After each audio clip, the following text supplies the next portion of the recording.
Hi there, everyone. I'm so excited today to have my guest on Wellness by Design. And my guest is Dr. Manon Boliger. Manon is a naturopathic medical doctor, and I'm going to read her bio now. She is a naturopathic physician, and she helps people reconnect to their body by overcoming their internal conflicts and take ownership of their choices in health so they can embrace a joyful, integrative, and aligned life. She's the best-selling author of What Patients Don't Say If Doctors Don't Ask. She helps people release chronic physical and emotional pain by helping them focus on their health gnosis, not their diagnosis.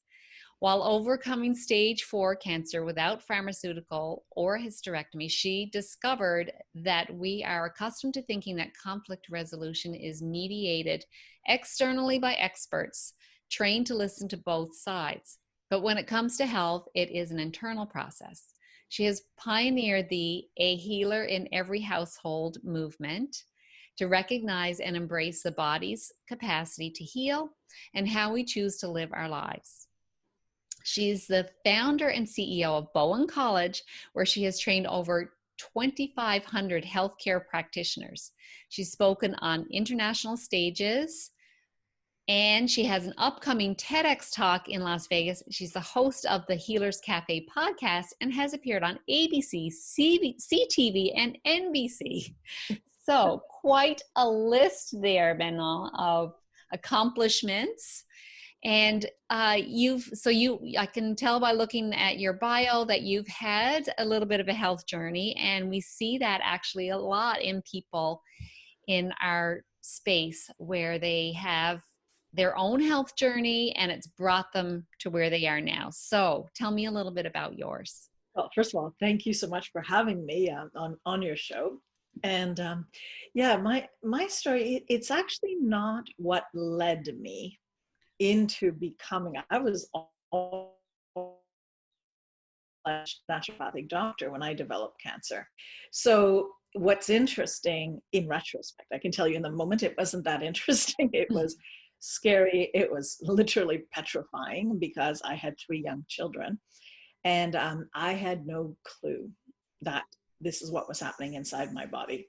So it's not what led me, but it led me to the bigger mission of everything that I believe in, which is to reconnect more deeply to your body. And so the journey I was on is I was already in practice.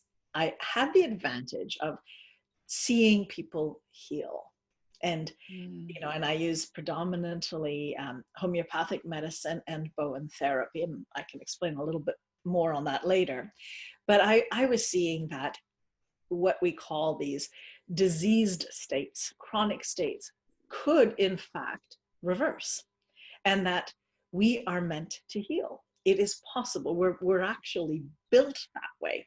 And so it's a question of what can we do to ignite that process? And so 10 years in, I'm thinking, okay, life is, I'm seeing all this. And, I was eating organic foods. In fact, I was living on an organic farm. So I was getting plenty of exercise, movement, lifestyle sort of balance, taking some supplements, the ones that I felt were necessary. So I had no clue, because what I was actually living seemed on the surface perfect. And then I had a belief system that on some level made lots of sense. So it was like, I'm a family person. The relationship I was in had many ups and downs, and it was very challenging. Of course, I take responsibility in its co-creation, but it was the type of relationship where I felt constantly off guard. I didn't see it coming. I didn't see the mood shift and the issues that were happening. And my philosophy at that time, or the belief I had, was I'm strong enough. I can deal with this. I can go through this. This is fine. I've done enough self-work. I've done enough, you know, counseling, conflict resolution. And that's why I explain this conflict thing. I've done plenty of that. What I didn't realize is that the body has another and a unique impression of reality that you may be disconnected from. There was true stress, enough stress in my body that I developed stage 4 cancer by the time my third child was 1 year old. And that was a major shocker. And that allowed me, after the shock, to, in fact, it was the journey really that allowed me to go much deeper. And when I ended up going to the oncology ward, because that's how I actually discovered how far it had gone, and I had no symptoms. That's the other piece. I didn't know I had it. There was no telltale signs from the outside. I still had energy. I had many things still going for me, but of course I spent years being super healthy, right? So it was interesting. And when I was laying in the oncology ward, and apparently I had signed these papers, and that's what happens when you're in a stress mode, new decision making, you can't make straight decisions. I had signed that I was fine with a hysterectomy. And so that's what they were going to do.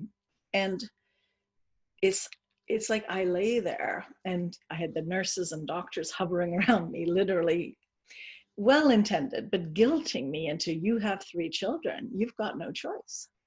And it's in that moment, it's almost like a greater truth came to me. And the truth is that removing a cancerous organ, in this case, my uterus, was not going to remove the cancerous relationship I was having, one with myself, the disconnection, and with the other. And so it was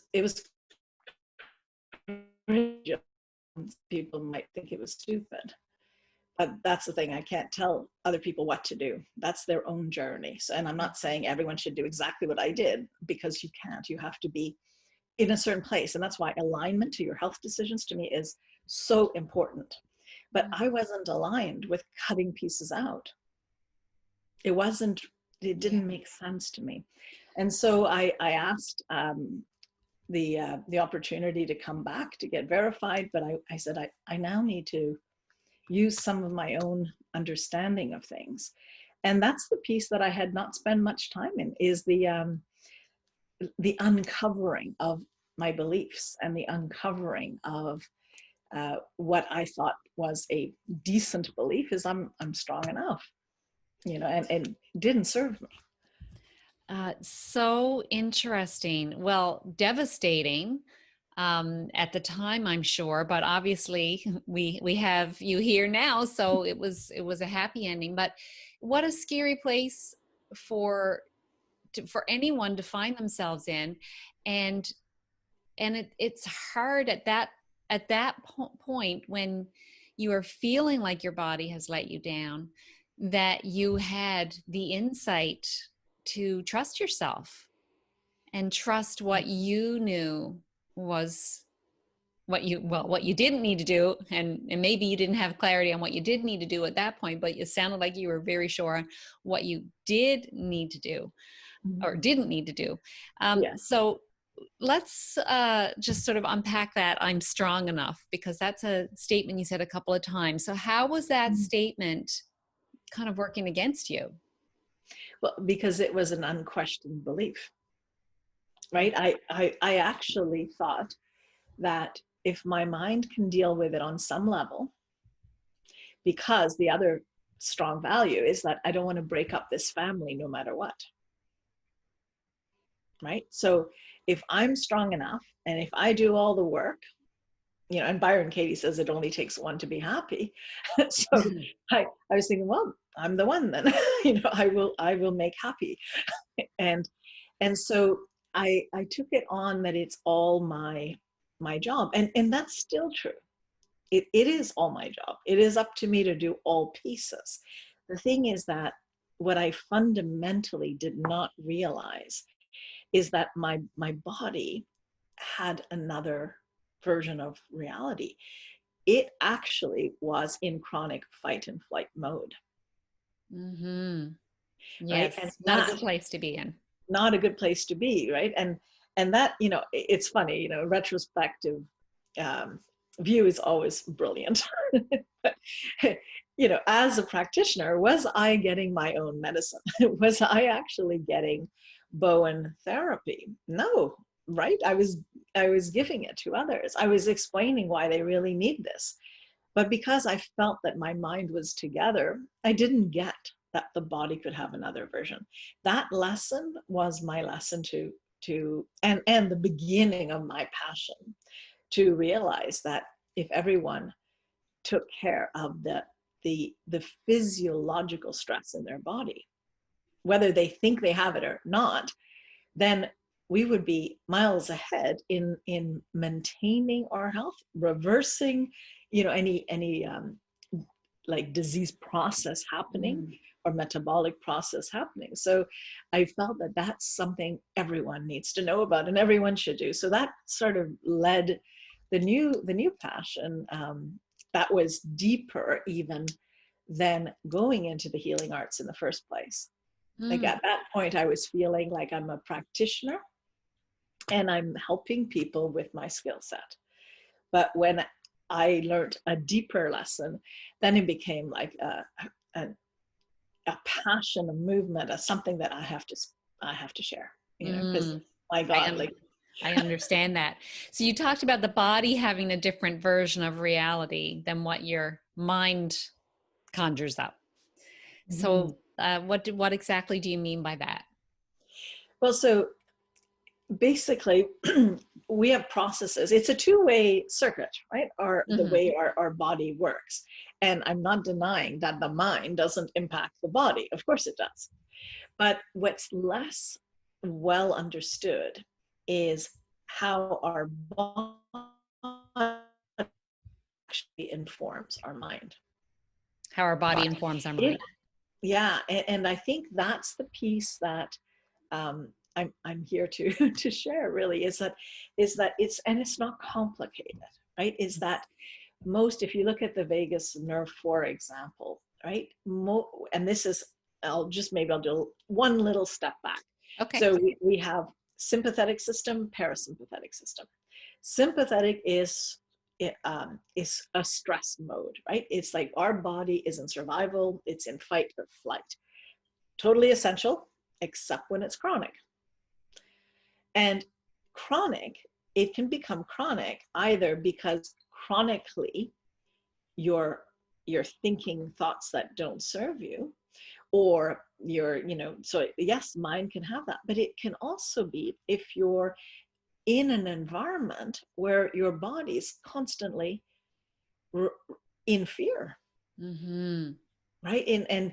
And being surprised by mood swings or by the unexpected or by all of that, it has, it's like I can't go to a movie or even see, I don't have a television, but if I went somewhere else to see a commercial without realizing how hyped up my nervous system had become, right? Mm-hmm.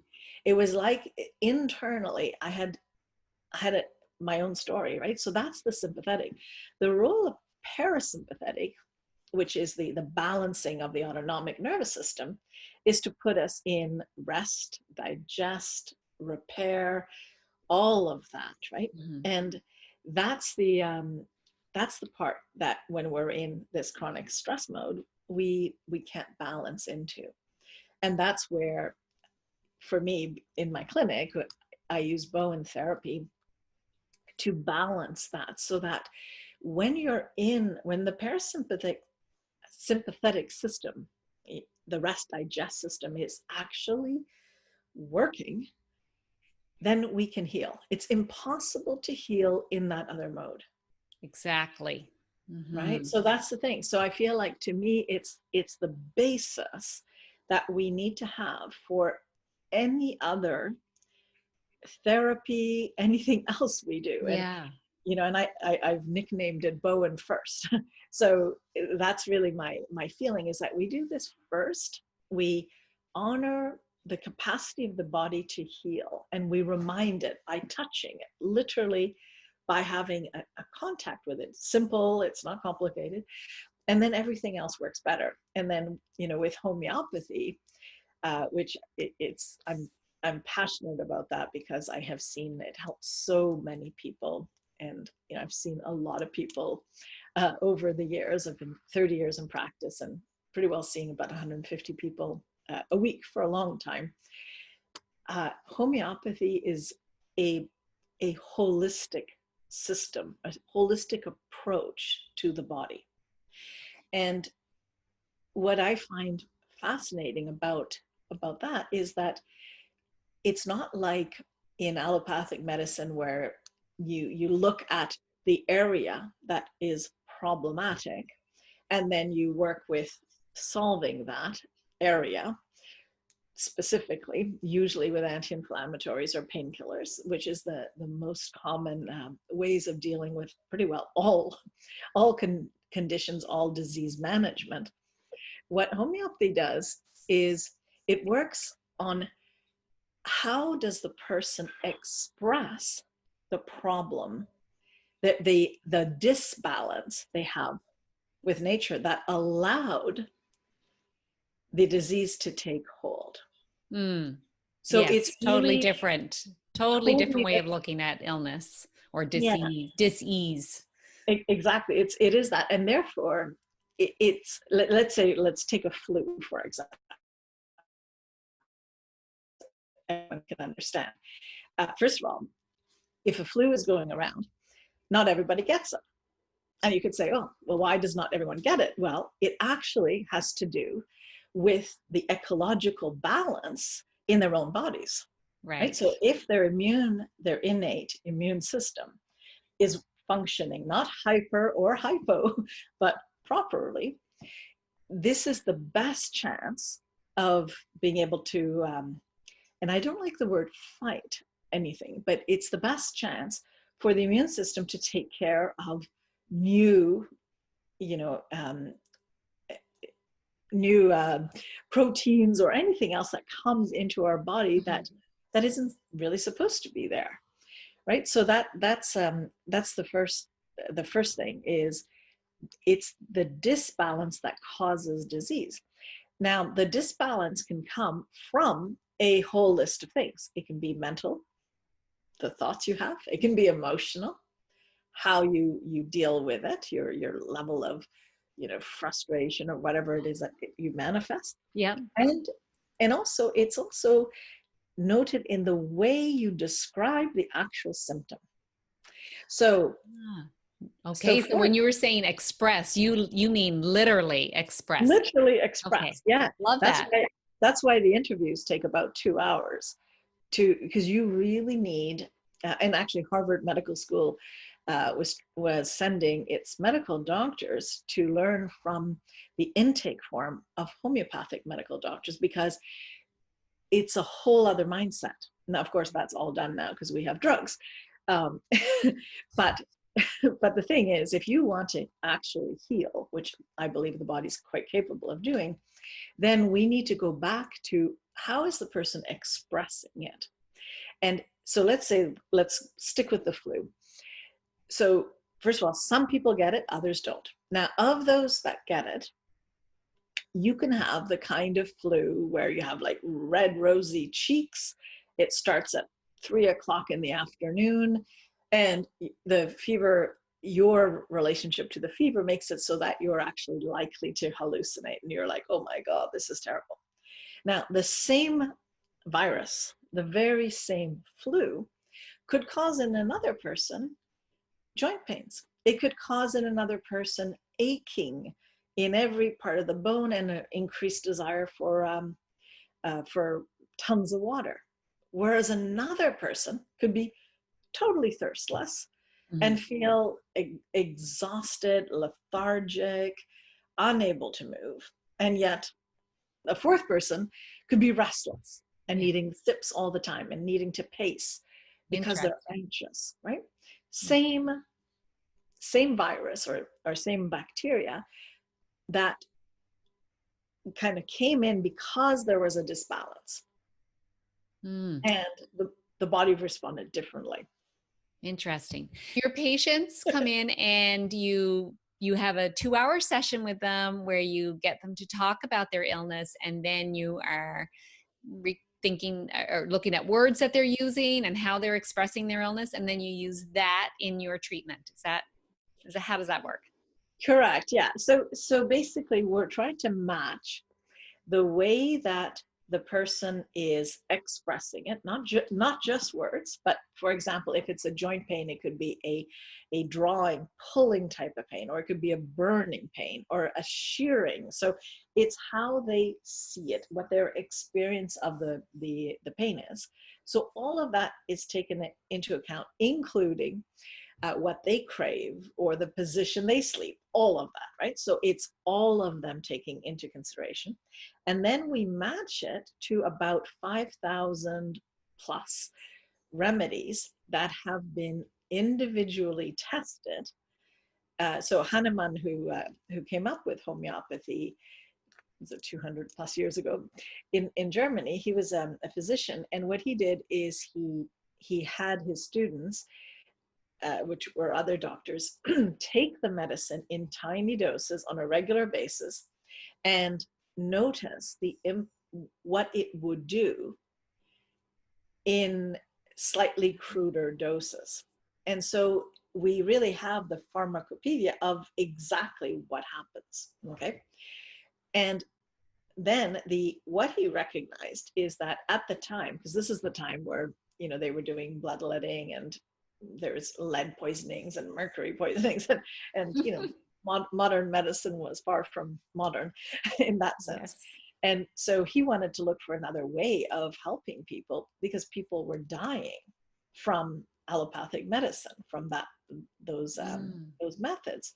So it came actually with Peruvian bark. He started working on malaria and noticed that malaria had a patterned fever. So like intermittent fever. So some of them would start the fever at 9 p.m. Some it would be earlier, and then there would be sweat or no sweat. There would be chills or no chills.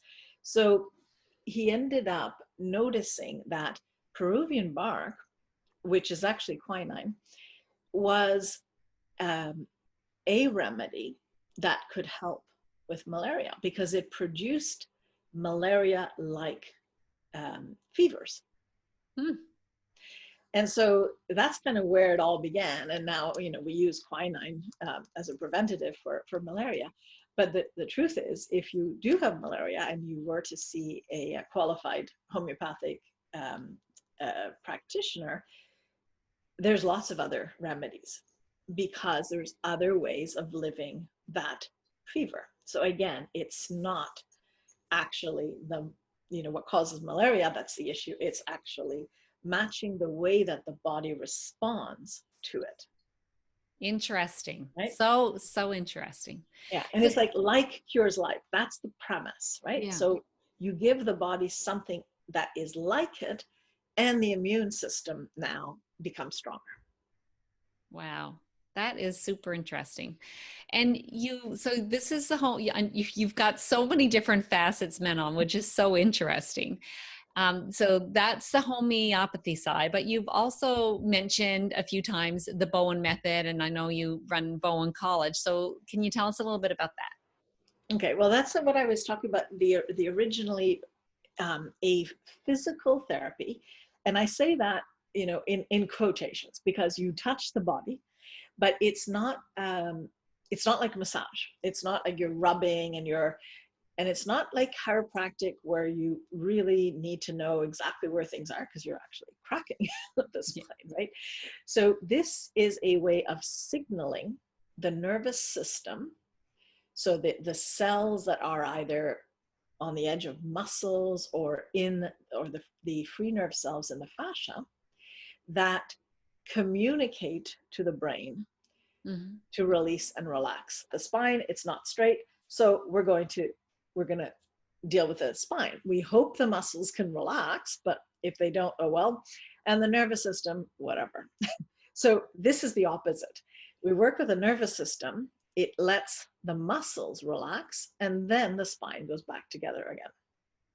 So it actually, and again, I've trained chiropractors, and they love it when I say this.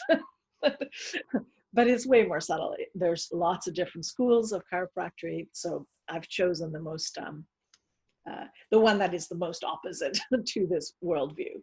And there are schools that are not nearly as opposite to this idea. But if we work with the nervous system, the muscles relax, and the body knows how to put itself back together. And many of the pains that people have are fascial. They're pains in the fascia. That's why they don't show up when you do a CT scan, and they don't show up, and then you're told, well, I've got nothing, but you got a frozen shoulder, right? And so with this treatment, typically 3 to 5 visits, then I've seen so many people, I can swear by this. They can be, a frozen shoulder, and it'll go up in sometimes even 1 or 2 treatments, but certainly by 5 treatments. So it's a way of, I call it rebooting the body. And yeah. So is this with the Bowen method, it has to be like the 2 people have to be in the same room. It's not can't be done by distance. Is that right? Well, okay, that's some people say that it can be, and I'm not going to go into that. But yeah, it's a physical therapy, and I believe that touch is really important. So even if some people claim that, like energy is energy, and I get the argument. My experience though is that a body needs touch, and this is a way of just calming entirely the nervous system and tapping into that innate healing that we're all so capable of.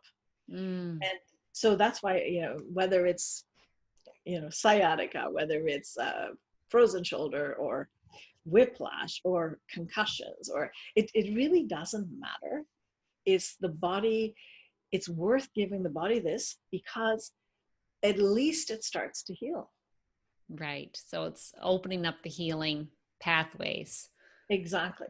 And the thing is, when you open up the fascia as well, now you have better detox, like detoxification. You can have better elimination.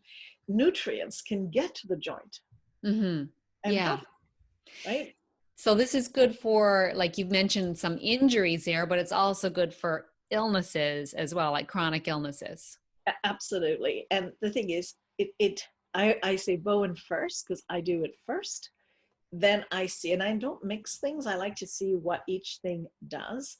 And we're talking about not having to do it like forever here, right? So for me, it's let's see, and then let's see what's missing. Now, if you're missing basic substrates, or you're not, if you're missing something, you're missing vitamin D, well, yeah, you need vitamin D. Like there's it doesn't replace what you're missing. But if you're not absorbing, or if the nutrients are not getting to a place, then absolutely it helps with that.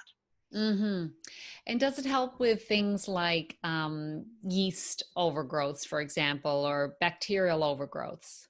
Yes. And the reason it does is because if the gut becomes leaky, and the gut becomes leaky also because of stress. Right? Definitely. Yeah. So if you can shift the mode from sympathetic to parasympathetic, and then you're signaling, because most of the information is coming from the organs to the brain, right? It's the other way around, right? And that's how then the vagus nerve knows, okay, where it can help, right?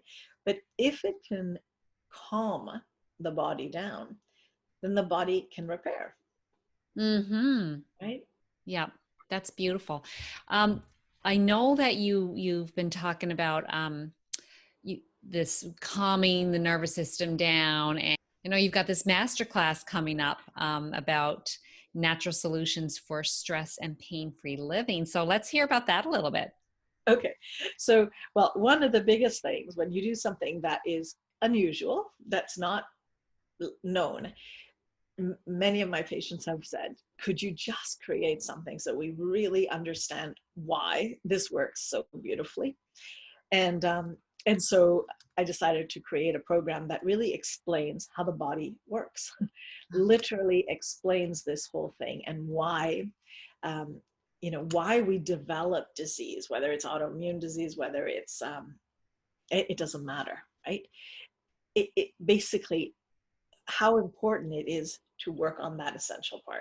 So that's what I put together. And I mean, I offer more training as well, but that masterclass, it really gives you just, I mean, as far as I'm concerned, everything you need to know to decide to take charge of your own body, and to understand that the solutions can't really come artificially from outside. I love that. That's what I'm all about too, Manon. I So know. how can people get that? What's the Well, there's a link. It's Bowen or I can call share it. the link if you want to. If Yeah, I it's think so complicated, too. yeah, I'll share the link so that people will have that. I'm going to make an easier link in the future. So how can people get hold of you? Well, I think at this stage, they can join there, and then, go through our system. There's questions, a place to do questions. Follow Okay. me on my podcast. Yeah, I don't have a practice anymore, but I definitely can refer people. So if there's, if I know everyone, my goal is to really create a much larger network of people that can help each other in different ways. So, I and that's love part of the that. idea of the podcast too. So That is beautiful. Okay, I've got one last question to ask you, and that is, what is one action anyone could take today to improve their health? One action. well, I would say to get to become more informed, more inquisitive. Mm, So, if something's not working for you, you're having side effects. The body doesn't produce side effects. Drugs do. So look at what's behind that, and to understand stress better, because stress is the cause of 90% yeah. of all diseases. So if you understand the difference between physiological stress, emotional stress, and you know how to deal with it, and there are different ways. I mean, that masterclass is definitely one way where I explore this, but I think, yeah, ask more questions. Yeah. I love that. And I love the way that masterclass that you're doing is going to help people be informed and help them recognize that how stress may be affecting them. Because there's a lot of people going around with a lot of stress, and it's chronic stress, as you said. So that's a beautiful gift you were giving people, Manon. So thank you so much for that. And thank you so much for being on the show. It's been such a pleasure having you, and your years and years of experience to just get it all in this podcast and get it all distilled down in a few minutes was wonderful. So thank you so much for this. Well, thank you so much for having me here, and we'll be in touch. Okay, take care. Thank Bye. you.